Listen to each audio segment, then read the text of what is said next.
Hey guys, welcome back to the Mvrquis channel. It's another week, so you already know what's going down. A whole new episode of Victoria's Diaries here with your girl Tad, sincerely.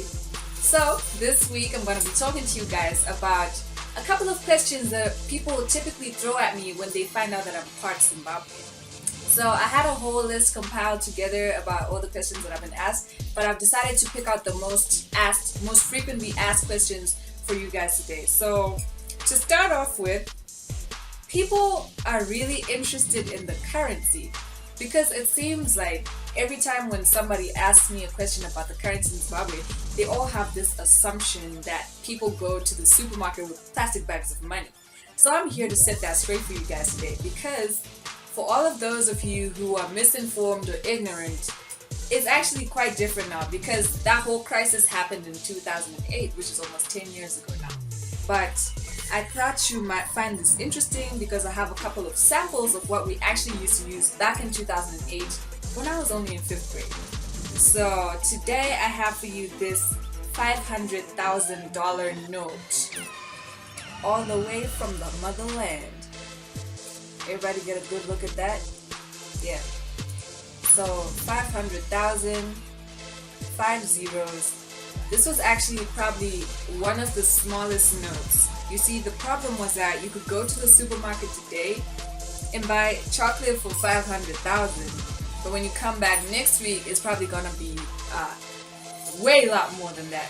So I also have one of the biggest notes that were ever made in the country. This here is $50 trillion.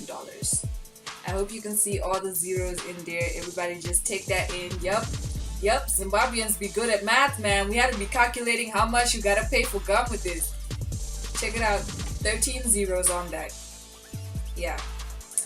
So everything has drastically changed in the recent years. Not exactly for the best, but Zimbabwe is trying to do better. They've introduced new notes that are called bond notes, and they are currently circulating in the country right now. Secondly, we also have people who ask me some really dumb questions, because I found people who ask me questions like, oh, so do you guys have internet in Zimbabwe, or do you guys have airplanes? And usually this is my reaction.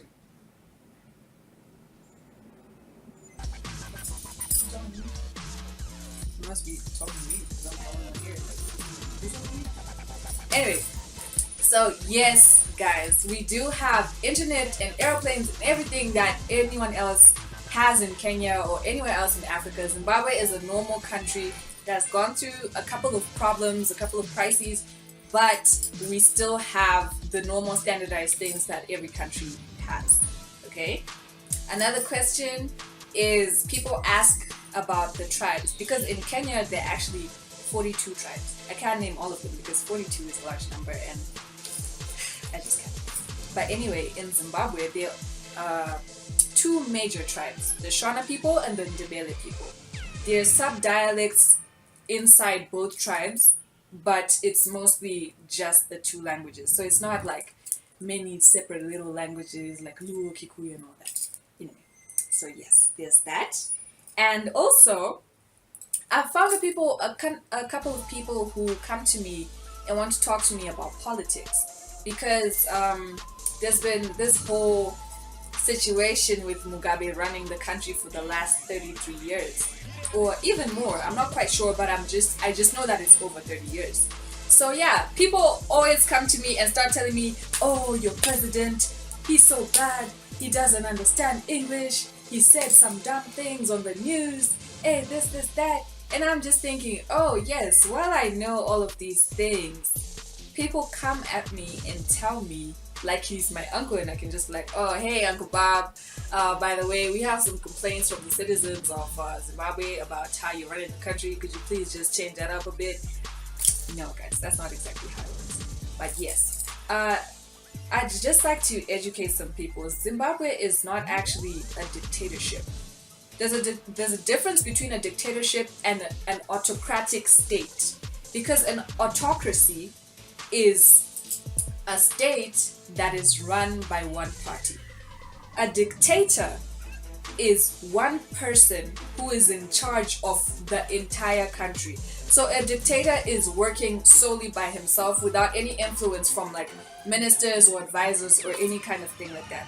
So Zimbabwe is actually an autocratic state, meaning that it's run by one party, which is the ZANU-PF party, which has been running the country for a long time, and they also don't have any other outside influence apart from the people who are already in the party. So yeah, just a little information for you guys over there. And the next one, wackiest foods. This one is gonna be maybe a bit scary for some of you, but yeah.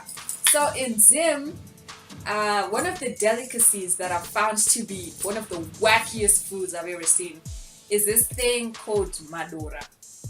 It's either madora or matini, which is something my grandmother taught me because my grandmother is Xhosa. So yeah, madora are actually called mopani worms in English.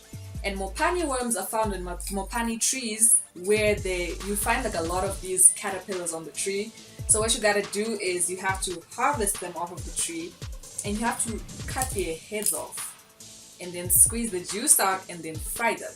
So I went to the length to look for some images for you guys to see how these things look.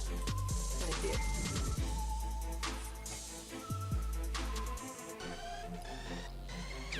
Do you get that? Alright. So yeah, these are what we call mopani worms / madora / matini. Yeah? And after that, I think the second wackiest food that I can think off the bat right now is probably chicken feet. Because Zimbabweans seem to have a thing for chicken feet, trotters, you know, that kind of thing. But yeah, those are some of the foods that you find if you go to your grandma's house and she whipping up a storm for the family, and it's probably Christmas. So yeah, that's what we got from Zim. And okay, here's another one. People also ask me about my preference. As in, a lot of people come to me and then ask me to compare Kenya and Zimbabwe.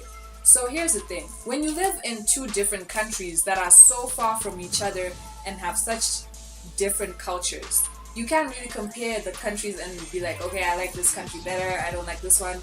It's a whole different thing because there are things to be liked from both countries and there are things to be disliked. It's either way really. Because in Zimbabwe there's some things that we'll miss. Like speaking to people in Shona.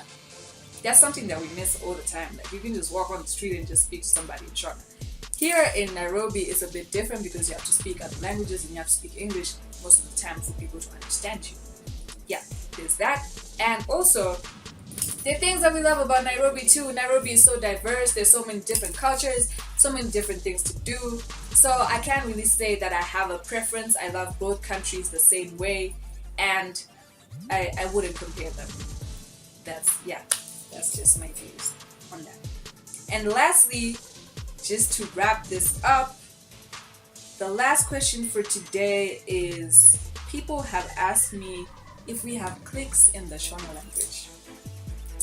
So guys, let me just explain this to you. The Shona language does not have any clicks. Clicks are found mostly in Ndebele, Xhosa, Zulu, and other South African languages, but not Shona, okay? There are some words that may seep into the Shona language, but they're not originally Shona words. So the Shona language has no clicks whatsoever. It's kind of like Swahili. They're very similar, which is why Swahili was very easy for us to understand. Okay? So yeah, that's for all of you out there with those kinds of questions. So if anyone else has questions that they might like to ask about our country or what we've been asked or anything like that, just feel free to leave that in the comments. Like, subscribe, you know how it goes. That's the end of this episode for today. It's me, your girl Ty. I hope you had a good time with me today. There's more coming soon. We have a special coming for you next week. Please stay tuned for that. And thank you for tuning in to the Mvrquis channel. That's all for today.